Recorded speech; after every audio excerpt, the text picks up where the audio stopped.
to tell me everything. I have to tell you everything. Everything. Is this a truth serum in This this? is... Huma, you have like 6 releases coming up in like 12 months? Yeah. 6? I'm not counting. No, I'm counting. Nazar lagti hai. It's like I'm just fascinated. Acha, ye kabhi pehle kiya nahi. Let's try this. All of these are extraordinary scripts. Thank it's you. great writing. Yeah, So, yeah. web shows. I think, thank you. I think थोड़ा माँ बाप की पढ़ाई लिखाई थोड़ा काम आ गई. Script पढ़ने की थोड़ी तमीज है. Yeah. I think we just need to have better representations of women in films. You have to compare, like the metrics have to be fair. So let's make enough of those and then decide whether people want to watch a woman playing a cop or doing an action film or doing something a little different as opposed to just playing the accessory to the hero's journey. The fact that I can have that really hot song in Malik and Maharani the same year, I think that gives me a bit of like, see, I can do both. Yeah. You and Ed Sheeran were having this conversation. And then I was teaching him Hindi. And then I was like, if you really need to speak a language, you must also know the bad words. Yeah. He was like, teach me. So I was like, you should watch this film of mine. It's got all the bad words. Yeah. He's like, you're that girl? Oh my God. And I was like, see? Ed Sheeran even he knows who I am. Ed Sheeran is a fan. How many people can boast of that? At least he knows my films. Success is very like misleading. But failure is beautiful because it really goes like, that didn't work. Okay, well, how can I do this differently next time? Because I'll still do it another time. I'm so pig-headed. Where does this confidence come from? Where does this rootedness? Caramel coffee. No, really. 6 cups before breakfast. Nothing that coffee can't fix. You can call me and I'll tell you, Achha, so listen, today's gyan is this. When I die, I want my legacy to be a bit more about, oh, she was a beautiful woman, but she also did some amazing work. I think you're there. I'm there? You're there. So I can stop working now? Okay, retirement. Koshi 7 presents the Namrata Zakaria Show in partnership with ZILO. Fashion delivery in 60 minutes. Powered by View Televisions. I want to begin introducing my new guest with a few lines I wrote about her in 2022. Here goes. A small indie film has introduced us to a new type of heroine. I'm hoping she stays a little longer and she shows up in many more films soon. Vasan Bala's Monica, Oh My Darling released on November 11th and it's already being heralded as the best film of 2022. A lot of this has to do with its theme. It's a slick neo-noir murder mystery that almost pays obeisance to the genre. But most of it has to do with its stellar casting, especially that of Huma Qureshi as Monica Machado. The very beautiful and the very talented Huma has been fronting some truly extraordinary cinema. She's been playing the title role in most of her films. She followed up Monica, Oh My Darling with another title role, Tadla, based on the home chef Tadla Dalal.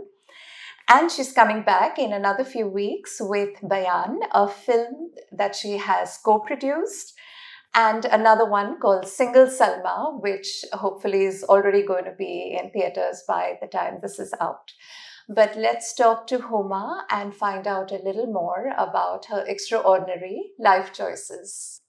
Hi. Hi, thank you. That was so sweet. And you are looking smashing. Thank you. We've been talking for 2 weeks now and trying to fix this appointment. And in the last 2 weeks, you have been to Canada with Bayaan for the Toronto International Film Festival. You've been in South Korea for the Busan Film Festival.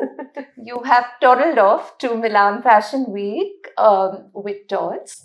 And I think you've done the whole globe, right? In 15 days. I have. What is jet lag? What is flight fatigue? What is beauty sleep? Only my body is here. My mind is still in Busan. Really? No, I think, I like being busy and I like traveling, but even by my own standards, I think I've done more than I imagine I could possibly physically pull off. But hey, I'm not complaining. Of course, you shouldn't. Toronto is huge. Yes. It is the biggest film festival. So and my first time there, so I was very excited. Yeah. Tell me, what was the experience like and showing your film as executive producer? You know, it's strange because my journey or my relationship with film festivals started with Gangs of Wasseypur. It went to Cannes. Your first film, My right? first film. And I thought, aise hi hota hai. You know, it's not a big deal. And then later you realized for your first film to actually go to a festival of that stature is kind of unheard of. And then I got to know this concept of the Big Five, which is the top 5 biggest festivals. And I've been to Cannes, I've been to Berlin with Vistora's House, Gurinder Chadda's film, and now to TIFF with Bayaan. And of course, it was unreal. It was quite special. It's a very different kind of a festival. It's more people first, and it's extremely vibrant. And the Roy Thompson that red carpet is possibly one of the longest in the world. But I had a lot of fun. I think just the reception that Bayaan got at the festival, the Q&A, people literally sat back and asked questions about the film. Because normally, when you have like a diaspora crowd, it's always about like, they're fans and they come to support you. But for me, what was really heartening is that they really cared about the film. They're cinema goers. They're cinema goers. And they had questions which are pertinent to the film and my character. And I think that's what I really like. We were extremely excited because it's a very tiny film, very independent kind of a film. I know that you play a cop, right? And it is an investigative thriller. What made you want to produce it? I met the director Vikas at an LA residency program like years ago, 2019, when I was in LA to shoot for Zack Snyder's Army of the Dead. There was this one after party for this event where they had asked me to be on a panel. And I got introduced to him through a common friend, Jasmine Jessingania, who's actually a big supporter of independent cinema.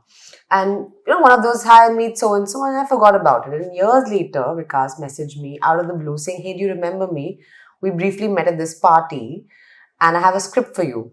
So I'm like, yeah, send it to me. And then he and Sheila Burra, who's the producer on the film, they came to meet me. And Sheila and Vikas just seemed like very, very passionate, eager people. And I knew they didn't have the money, so there was no way they're going to be able to afford me to do this film. But what I liked about it, that they were just like, they wanted to really make this film, and this is possibly one of the biggest films that they've done. And I was like, I want to support them because I really think they're onto something. Somebody is an ex-journalist, right? An ex-crime writer. Yes, the director or the writer? The director. He's the director-writer. And also, like, when he worked on the script, so what also attracted me to it is that Craig Mazin, who's one of the creators of Chernobyl, mentored the script. So I'm like, that could be interesting. And then I was like, okay, let me come on board and let me also attach myself as EP so that financially this film, we can structure this in a way that this gets made. And then hopefully, they call it the North America model, where if it does well, then everybody gets a percentage of it and we get all paid in that sense. So the day we got the call for TIFF, I literally called up my entire team, my management, because they were like, Huma's gone mad. Because parallelly, when I'm shooting for this, I was shooting for this really big film, possibly whose food budget was equal to the budget of this entire film. The Yash film? I can't talk about it.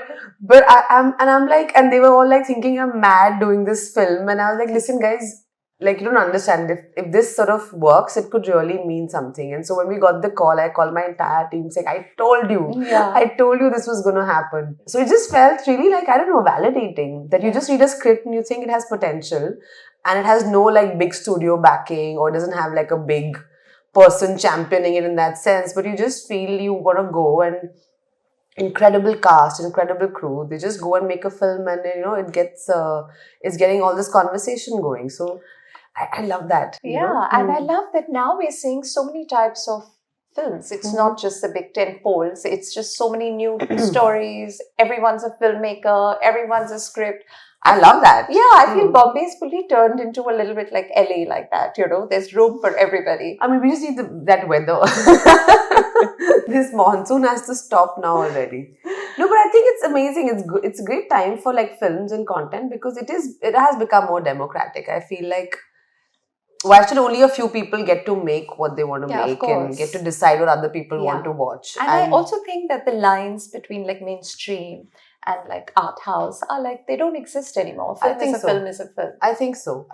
And I feel like that's a good thing. I mean, for example, if I want to do a film like Bayaan, I want to do like this big blockbuster movie with a big male star. I should be able to do both, and I shouldn't necessarily have to pick either or. Yeah. Oh no, this is only what you're good for, and this Right. is what your daira is, and only that's what you can do. And I don't believe that. I said, excuse me, like who gets to decide that for me? Yeah. Hmm. Tell me about this female Singham trend. I mean, we saw it with Sonakshi Sinha in The Heart. So good, huh? And Sania Malhotra with Kathal, another great film. And of course, Kareena Kapoor in The Buckingham Murders. Why is this woman police officer trending?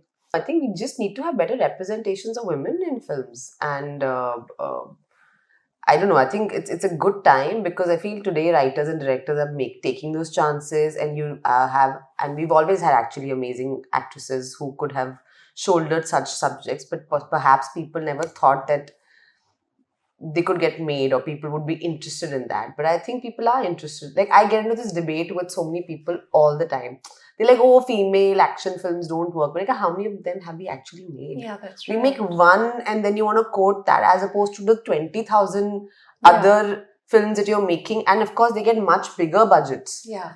So you can't compare apples to oranges. Yeah. You have to compare, like, the metrics have to be fair. So let's make enough of those and then decide whether people want to watch a woman playing a cop or doing an action film or doing something a little different, as opposed to just playing the accessory to the hero's journey. You know what I mean? But you've not had, I mean, even from the start, you've not had an issue finding like the lead role in a film. Like, so many films. No, I've had many issues. Yeah, I say, I mean, the first film that I did, I was part of a 200 actor movie called Gangs of Wasseypur, which none of them were famous. I think they all became famous after that. The only recognizable person was Manoj Bajpayee, who by the way was very kind to us, because we were like, he was a star and he was staying at Ramada, and we were all put in Swati International, and he would call us every week and say, come, I'm going to feed you kids. Yeah. And he would feed us, and every week we would go to eat like nice 5-star food. I'm going to disagree with you, because I think that, women, when they come back after marriage and motherhood, is when they get those sort of lead roles. And you've been having a golden run. I mean, Monica is you. Thank you. Single Salma is you. And Maharani, which is now in its 4th season and 4th year. And I think that's just really hitting it out of the park. So let's be grateful. No, I'm very grateful. I'm very grateful, but I think I've had my own journey about like being lost and then discovering what I really wanted to do. And rightly so, but very grateful for Maharani. I think that show has really changed my life. So the fact that all the subsequent work that I've done, where makers or producers have decided, oh, she can actually shoulder a film entirely on her own. Yeah. I think that show and the success of that show has given people that kind of confidence. You think that was the turning point? I think so. I mean, also Leila, the Netflix show that I did, I think that was 2019? That was 2019. That was the first time I knew I could do it, but Maharani is when people knew that I could do it. That was the difference. Tell me a little bit about Maharani. Oh, it's now 4 years in the running. You play loosely based on Rabri Devi, and it is loosely on Bihar politics. And I love how active Bihar is, like it is right at the moment, when we have an assembly election, or even when we have a general election coming up, it really is like what we call our swing state. So how have you navigated this story? And it is, like I said, a very hot button topic. How have you navigated it? I think I have some other life connection with Bihar. Really? Yeah, every time I play a Bihari character, that kind of works. Whether it was Mohsina and Gangs or Rani Bharti in Maharani. I'm not very politically astute in that sense. I feel like I have a very layperson understanding of what happens. Yeah, don't give me that looks. I feel like, acha. No, but it's true actually.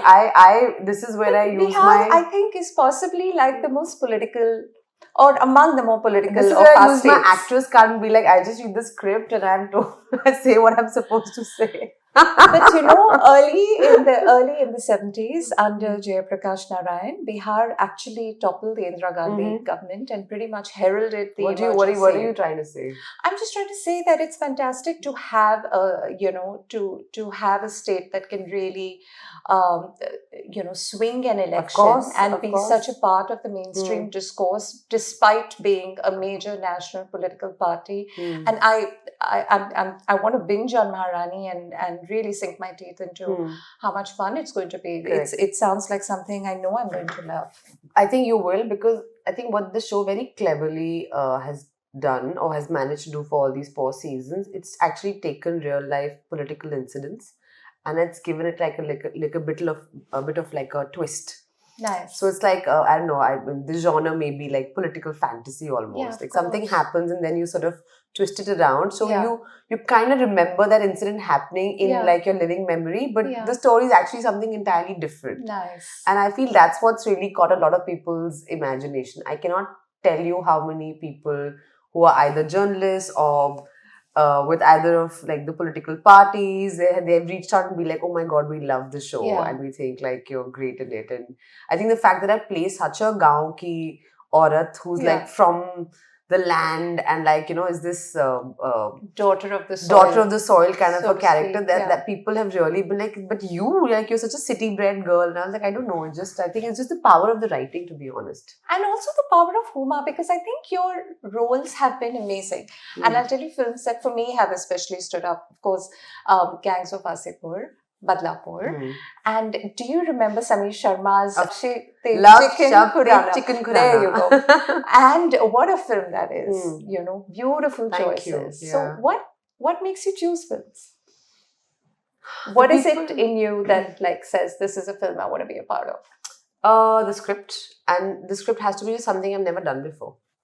Honestly, that's what it is. Like, I'm just fascinated. Achha, ye kabhi pehle kiya nahi. Let's try this. All of these are extraordinary scripts. It's great writing. I think, thank you. I think thoda maa baap ki padhai likhai thoda kaam aa gayi. You know, script padhne ki thodi tameez hai. No, but I mean, for me, it's just about this. I think it's like right now I'm really excited to do maybe just an out-and-out comedy film, or maybe I want to do like a fashion film, like an Emily in Paris, or like, I don't know, Devil Wears Prada kind of a film, but very Indian.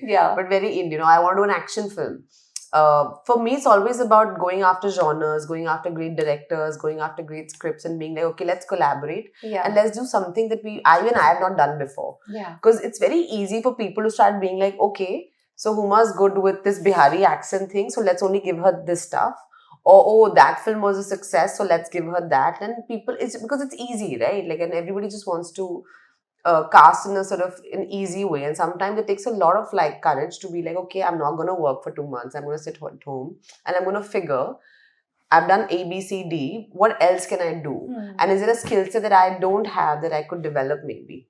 You know, is it, for example, like I love dancing, but I was never given a song to do, like the typical Bollywood song till maybe I did, you know, the song in Gangubai, or I did work with Basan or Malik or, you know, and I feel like, but again, I don't want to only just do a song and I don't want to only be like, okay, every time there's a song, so Huma's going to be in it. I feel that's also very limiting. But it's not like that. Like you've been like the sex kitten in all these songs, but you've also been like this amazing meaty actor, right? Yeah, I think I strive for both. Like for me, the fact that I can have that really hot song in Malik and Maharani the same year, I think that gives me a bit of like, see, I can do both. But also directors. You've cherry-picked all your directors. It's almost like you know, they gone... picked me. So there's Anurag Kashyap, Abhishek Chaubey, Sriram Raghavan, Gurinder, Deepa Mehta, like they're all heroes of look at me name drop. They're all heroes of the indie film genre, you know. Like as an artist, have you picked up anything from them individually? Tell me some anecdotes. Oh, so many. I feel like, I mean, or at least I would like to pick up those things. Like from Sriram, I think just the fact that he's such a focused person, like he doesn't, he doesn't care about anything. You can't tempt that man with anything apart from like good food or maybe his favorite whiskey and movies. Like that's it. Thanks for this. Yeah. I've invited him on my show. He's like, I'm in post-production. Give me 2 weeks. Yeah. All the best with so that. whiskey does it. Yeah, and good food and like just movies. He's just a film buff and he's only interested in films. And I find that so amazing and so Yeah. fascinating. Like, everyone has a shock. Everyone of has course. you want a good life, but I think he's just so pure in that sense. That is beautiful. And I think that's something at least I want to like take from him. I feel like the flair and the madness of a Kashyap, he's just so like, in his best day, he's just the most like irreverently mad maker. So I feel like sometimes when you're playing characters and I'm scared, like, to push myself to do something that is not Huma or not something that I identify with, I sort of lean into that or so many Kashyap things. is like that even on his not good days. He's irreverent and mad.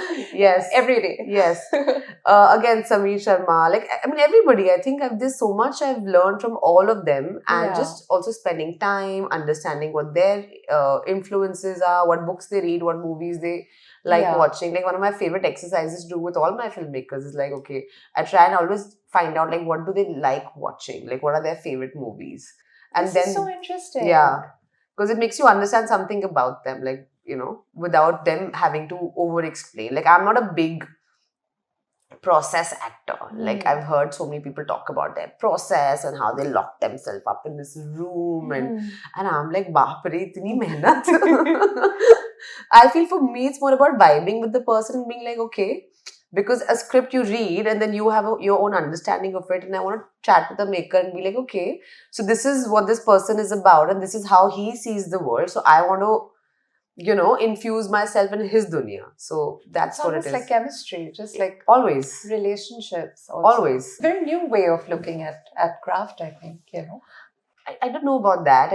I'm sure like... It's so personal, no? It is personal. Yeah. It is personal. Like the way a Vasan Bala would look at a woman, who's a temptress or whatever is very, very different than from another filmmaker. So it's important for me to understand how he sees that. Like, he'll always elevate his women a certain way. Really? I don't think he has it in him to like not do that. Otherwise, it's very easy from another kind of filmmaker to make the same film, but to sort of judge the female character because she is immoral in that sense. But he never does that. So, it's important to sort of understand how they are seeing. He gave us the most amazing female villain that there was. And almost like a victim. I mean, she's not even a villain. She's like the player. Yeah. And a victim at the same time. It's noir at its best. Govind Nihalini, and I read this in an article, after he watched Gangs of Wasseypur, he compared you to Smita Patil. Oh dear. And I just want to know, as a newcomer, what did that do to you? How did that make you feel? Like disbelief. I'm like, huh? This must be wrong, nah? Like, this must be like a misprint or something.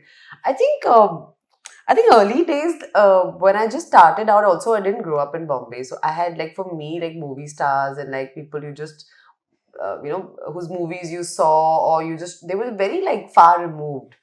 And for me, Gangs was again like this, and the way we shot it, there were no frills or nothing. It was just this, we were a bunch of like almost like college kids who just made a movie and then something happened out of it. So whenever I would like go to even like an award function or I would bump into someone, I didn't know, like, am I supposed to say hi? Am I not supposed to say hi? If I say hi, will it be like too much? Will they think I'm creepy? Like, do they even know who I am? And I remember then when someone famous would turn and be like, hey, you're pretty good in your film. I was like it took me a second to be like, you've seen my work? You know who I am? I think it took me a long time actually to wrap my head around the fact that, oh, I was actually famous now, and that the movies I was making with like this small crew of people, when it released, like people actually saw it. It's become a template for like the rural gangster film, no? Right. And so I don't know, like, so I would be in sheer disbelief and I would get these compliments. Like, I wouldn't know how to deal with it. Forget this. Like, I met Farah Khan and hosted this very famous Ed Sheeran party. Yeah. And we were having this conversation. and I was introducing him to a lot of Indian things, which Indian chili and You and Ed Sheeran were having this this conversation. conversation, because like what you talk to like a famous pop star at a party, like it's like, hi, how are you, like your music, and then Yeah. so I was just trying to be funny, and I was like, and then I was teaching him Hindi, and then I was like, if you really need to speak a language, you must also know the bad words. Yeah. He's like, teach me. So I was like, you should watch this film of mine. It's got all the bad words. Yeah. And he's like, which one? And I said, Gangs of Wasseypur. And he's like, you're in that movie? We were just talking about it. And he yelled out to his manager, called Ed, also called Ed, across the party. And Farah came running and saying like, what have you said to him? Why is he screaming out for like his manager? So I said, no, I didn't say anything. And he's like, we love that movie. He's like, you're that girl? Oh my God. And I was like, see? Ed Sheeran is even a he fan. knows who I am. Ed Sheeran is Yeah. a fan. How many people can boast of that? At least he knows my films. But that's the power of movies. So, yeah. I love the story. But you're also pursuing a lot of regional films. I mean, are you actively pursuing it, or are they coming your way because they I think like pretty girls? Thank you. But no, I mean, I think they're just coming my way. I'm not saying no to meeting anyone or reading anything. But I feel like for me, it has to be something, again, like a little bit more than just being a pretty girl. I feel like being pretty is not a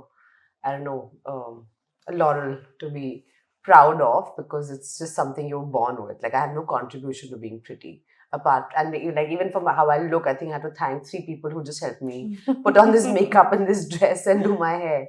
So I feel like for me, it's always something more than that. I think, of course, it's nice to be pretty. I love fashion. I love dressing up. I love all those things. But I also look for something a little bit more.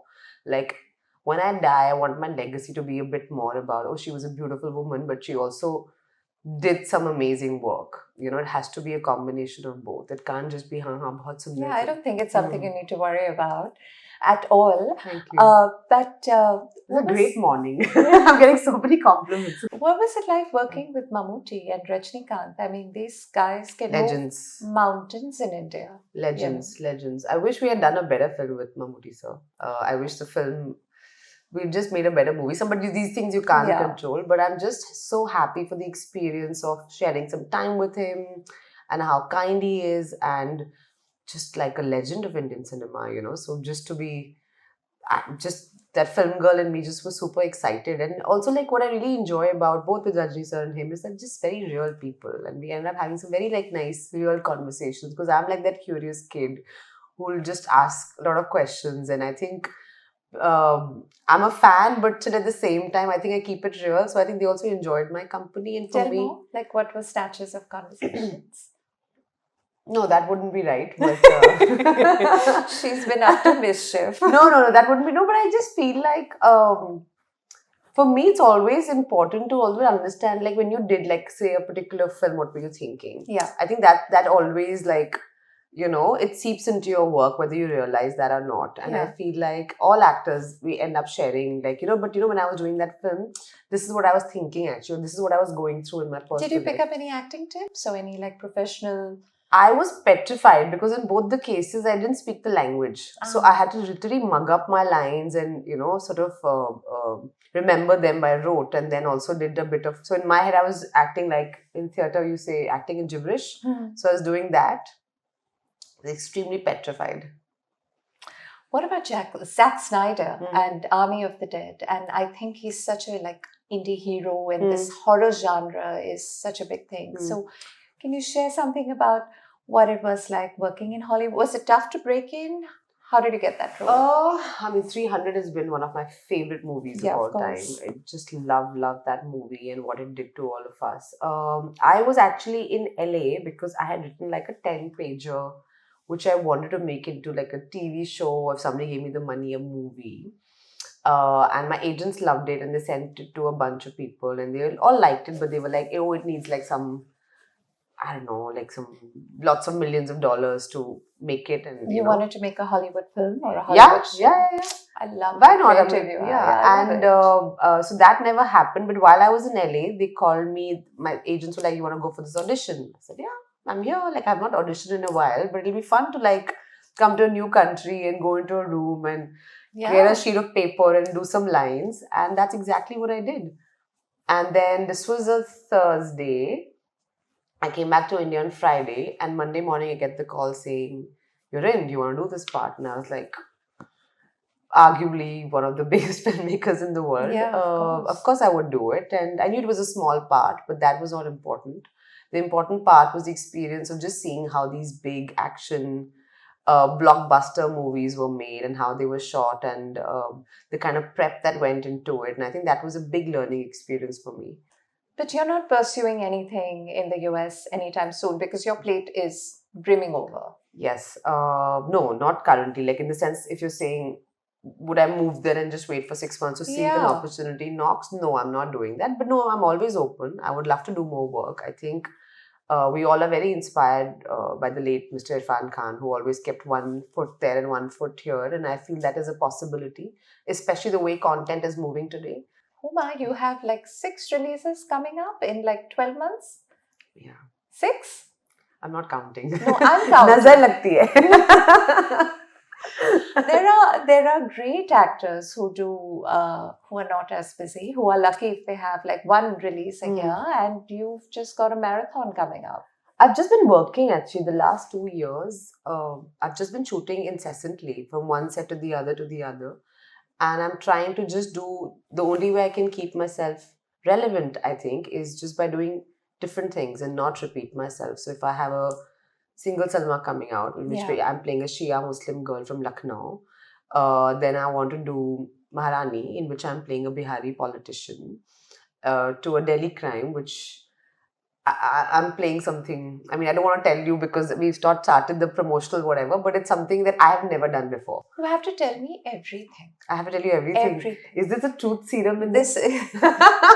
this outstanding caramel coffee. Caramel right? coffee, Yeah. yes. Come on, truth is in caramel. It's just one of the most darkest characters I have ever played. I've never played like out and out like treacherous, evil, horrible character. I'm excited. Hmm. And as if all these acting gigs were not enough, you've gone and launched a production house with your brother Saqib, Saleem Siblings? Saleem Siblings. And you've released a trailer of Baby Do or Die. Mhm. So please tell me whatever you It's feel more like. like a little teaser. Necessity is the mother of invention, as they say. Please. No, it's true. I'm quite blessed, and I get to work with some amazing makers and do a lot of work. But I think you're always hungry as an artist to do more and more. And I do believe that a lot of amazing opportunities still don't come to me. So instead of playing victim and crying about it, I try and like take things in my own hands and be like, okay, I'm gonna go and make these movies. And it's kind of sort of it's kind of fun being first generation producers. Yeah. Especially for two kids who 11, 12 years ago came from like nowhere and made this city their home, to be sitting right now over here and having like a career in a room full of trophies and awards and all of that. It's kind of like it's sort of like surreal. If you told that little girl back then that this is a possibility, I'd be like, ha, let's see what happens. But I think dreams do come true, but of course you always want more. And I think Saleem Siblings is an effort towards that, to tell this kind of stories that inspired us, to make the kind of movies that we grew up watching and we want to make or we want to be a part of. It's a very small boutique company. Right now we only have the bandwidth to make films with either me or him, Yeah. because Yeah. we'll be the easiest people to sign and we'll also come for free. So why not, right? Yeah, exactly. Yeah. And Baby Do I Do actually is a script we got 4 years back. We just bought it of the writers, Parvesh Sheikh and Jasmeet Reen. Amazing writers. Also, Jasmeet is a director. She made that wonderful film called Darlings. And I didn't know what was going to happen. I loved the script. I wanted to do it. And I said, okay, let me just buy it and keep it, and we'll figure out how it happens. And so it happened. It'll be Saleem Siblings' first production. That's fantastic. And I love how hungry you are, that despite so much, that there's always room for more and you're just never tired. And I love that. Like, there's no time to sit still and enjoy. I think so, because I think my fear is to be, it doesn't take much to become irrelevant very soon.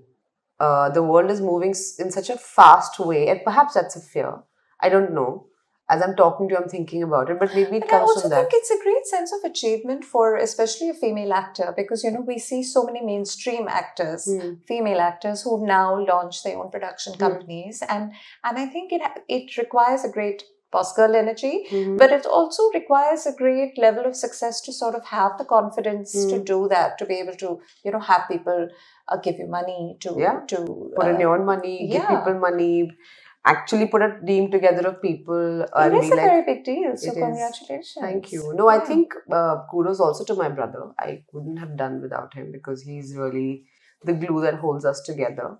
And I think, yes, it's important to have this boss girl energy and being that alpha, but it's also important to appreciate the men in your life who actually support you, are the wind beneath your wings, and he really keeps it together. I don't know. I wouldn't be able to achieve half the things if I didn't have him in my life. That's very sweet. And you live with him. I live with him. That's I know. very sweet. At this age, it sounds very weird to say that, but I love living with my brother. He's my best friend. And initially, our parents forced us to live together, saying, "Tum Delhi se ab Bombay rehte ho, you might as well stick together." Now I can't imagine my life without him. Tell me a little more about Single Salma. It's coming up very quickly. So basically, it's about this girl who has 4 younger sisters, because the father kept having one girl child after the other in the hope of a son, and then the last one is a son. And now, of course, they're erstwhile Nawabs and they live in Lucknow, and she's a Shia Muslim girl and she's a career woman. She's an engineer by profession, but she supports the family. And we have enough examples of this in like Middle India, where a lot of women, they're economically very independent, but I think emotionally or socially they're not independent, and they still carry the burden of the legacy and the family very heavily on their shoulders. I've seen many, I'm sure all of us have seen many of them around. They'll go in their cars or their scooties to work and make the money and have the education, but are unable to break through or to do anything, to just live their lives. And I want to tell the story about a woman like that, who supports her family but has never lived her life, is single, is unmarried, and now after getting the last sister married, she now wants to start living her life. And of course, when she decides to do so, all hell breaks loose. So it's a bit of a comedy take on it, a bit of a real take on it, and I'm loving this. I also want to ask you about Ziba, this book you had, which also has a Muslim character who lives in New York, and she's a superhero. Yes. And in discovering herself, she ends up saving mankind. Correct. And, of course, like we all do. And really, what the world needs is a Muslim female superhero. Of course. Either Ziba or Huma. But is there a film in that? I think so. That's the 10-pager. I went to New York, and then COVID happened. So the end of that story was no one gave me the money to make that movie. But I got the Zack Snyder film. So at least, वो कहते हैं ना, ticket के पैसे वसूल लिए हमने. Please. And then COVID happened. So I didn't know what to do now with that 10-pager. So I said, okay, should I write a script? Actually, no, I'll just write a book because it's cooler. Yeah. So I ended up writing a book. How did it do? Extremely well. HarperCollins published it. I've been traveling actually a lot with the book. We've done all the major literature festivals, which is a very different dunya. So Jaipur, Kerala, Abu Dhabi, it's been quite, Bhutan, it's been quite fun. It's my other life, my alter ego as an author, where I go to these places and I, pretend to be very smart. Are you a reader? I'm a reader. What sort of books do you read? Everything. I don't have a particular genre right now. I'm majorly into like biographies or autobiographies, or and whenever I travel, I tend to pick up books. Like there's this book I'm reading right now called The Vegetarian. I picked up from my recent trip to Busan. I think it's also got the Booker Prize for this year or last year. Then just a lot of also like spiritual books right now I'm into. Why? Just, I don't know, it's sometimes when you take too many flights, you have existential crisis. No beauty sleep, but existential crisis. Yeah. So I put on my sheet mask and I'm reading a book. Nice. Tell me, is it tough finding love being an independent working girl? Existential question. Is it tough finding love being an independent single girl? No, I think it's not tough finding love, but love is tough. That's just how love is. But also love is very beautiful, and it's beautiful being in love. Is Bollywood still a big bad place? I'm asking especially because you say you come from Delhi and you don't have film lineage, but you've had this amazingly successful run. Just what have your experiences been like to where you are right now in this gorgeous, massive bungalow in Juhu? Thank you. I mean, this is signs of like a golden run, right? This is the dream. It is a dream. It's a tough dream. It has been a tough dream to fulfill, but it's also been very, very beautiful because I feel like, yes, it's taken a while. It's been a journey. I've had my share of like heartbreaks and people backstabbing you and all of that pot boiler kind of stuff, but it's been very, very heartening. I feel I have more blessings to count than things to hate on. Bollywood is what you make of it. It's a lot of so what happens in any place where you feel like your life can change on the next Friday, it leads to a lot of anxiety and a lot of like people hankering for the same kind of opportunity. And I've seen that in myself when I was younger and with other people also. It just makes you do things that are not, I don't know, normal sometimes, and you feel like, oh, if I just get this, then my life can completely change. But aisa hota nahi hai.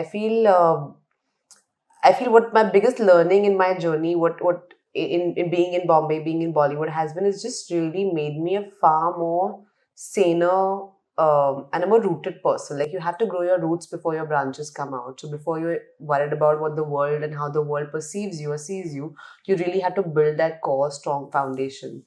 And the moment I think I turned that vision, that thing inwards, I think it's changed all of that. The moment I was just concerned about my Instagram likes or how people were seeing me, or I don't know, the crowd I was hanging out with, I think the more I was sort of not myself or not being myself, but the moment I've been about, okay, this is me and I'm not going to be embarrassed about expressing the truest version of me. And if you don't like it, then so be it, and I don't need to bother about that. Those things happen automatically, and it's such a paradox. So I think for me, which is perhaps this journey of existential questions and really what are you doing, or why do I do what I do, why do I put myself through what I'm doing, they creep in, and it's been that. And I think each failure has actually made me a better person. Success, not so much. Success is very heady. Success is very like misleading. But failure is beautiful because it really goes like, that didn't work. Okay, how can I do this differently next time? Because I'll still do it another time. I'm so pig-headed. I mean, this is just so amazing to hear you say that, but where does this confidence come from? Where does this rootedness? I mean, caramel coffee. No, really. 6 cups before breakfast. Nothing that coffee can't fix. Yeah. But it's amazing to see this confidence. Thank you. Is it? I don't know. What's the secret? Where does it come from? I have no idea. I don't know if it's confidence. I think it's just realization. Yeah. Confidence is when you... Because, when you talk about failure, it could just throw any other person off, right? Especially without maybe like a family in Bombay or a family from films, or, having what we used to call the Godfather when maybe in the 80s or whatever. But it is... I think it's a great sort of grit and a great sort of faith in oneself that has seen you through, maybe? Perhaps. And I feel like also, if you're still alive, you're still playing the game. Yeah. So if I'm still alive, then, and if I've had a failure, I can look at it either as a momentary setback, or I can look at it as a stepping stone, or it could be the end of the road. And I always feel like if I'm still alive, I'm still playing the game. I love that. I'm going to use it. I'm going to write it and I'm going to read it every day. Do it. You can call me and I'll tell you, so listen, today's Gyan is this. Come over for more coffee and more like motivation. Oh God. Motivation. I get very scared and I go in this tangent because then my brother and my friends are like, okay, wahan shuru ho gaya, wapas se. And I'm like, but how else do you keep yourself motivated? What is dating life like? Dating life is messy and beautiful, and what? Like, are you asking like for yourself or in general or what? For Huma Qureshi. Look at me being cheeky. No one's interested in my dating life. I'm interested. What's going on? Yeah, more coffee. What is dating life like for anybody? It's confusing and it's a lot because but I tell you what dating should be. Dating should be extremely fun and enjoyable and exciting and new and all of these wonderful things. I can imagine it must be impossible to find friendships outside the film world. No, actually, Yeah. it's not. You just have to keep your heart and your energy open, and it's not impossible. It's difficult, Yeah. but it's not impossible. I madly loved your wardrobe in Toronto. You know, we were talking about it Thank the God, whole she's moved time. on to my wardrobe now. I can have many more. No, continue to my wardrobe. No, we can fully go into like dating in the big city and what it's like. And Would you like to talk about it? that's a whole book in you. But I think Toronto was great, fun. That's Huma's next book. That's my next book. No, Toronto was a lot of fun. But you know, I thought you were outstandingly dressed. And Thank you. I know on Insta I kept Yeah. bugging you and hounding you with, oh my God, this is amazing, this is amazing. So there was this Abu Sandeep Yes. crushed red outfit, which Gorgeous. I love. Mm. And I really think they've come back with this crushed silk line after very long and they've really hit it out of the park. Then there was a very beautiful and elegant Schiaparelli, Yes. the blue dress that you wore. Mm. And then there was Sanka set. Mhm. So which is like a very There was nice, the Armani suit. There you go.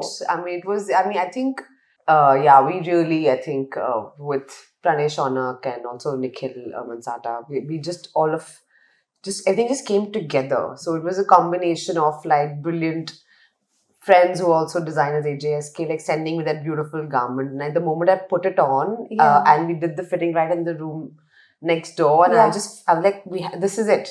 This is it. And it was just, and I think they always just know how to dress you for the moment. And I've really like enjoyed wearing their outfits and being dressed by them. But I think for me, what was important is that two things. One is, of course, to wear like Indian homegrown designers because it's important to carry like who you are to the global stage because they are so fascinated with our textures and fabrics and why colors, not? and why not, as Yeah. they should be. But also at the same time, because I'm also interested, in fashion, to also wear designers that I like. I was going to say that, like, Mm. this is not a stylist putting together. I mean, of course, I'm sure you have, Mm. and they are great stylists. But you know, this is you being a fashion girl because you were really having fun. You Yeah. really wore the outfits. I right? really had fun. I think, I don't know if I'm a fashion girl or not. I do enjoy fashion. And now I think earlier I didn't have the money to afford the fashion. Now I do.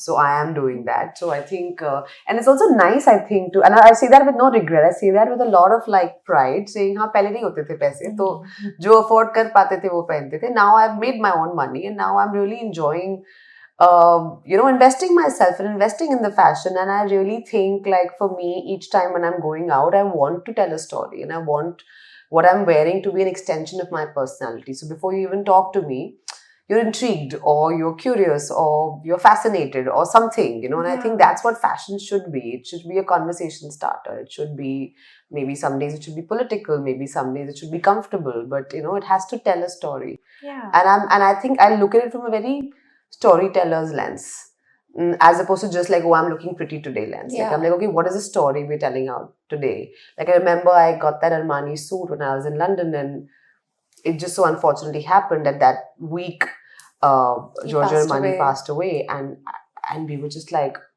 this is so sad, but also like it's the perfect homage to be in Toronto, to be representing my film. So that was the first outfit I wore that day.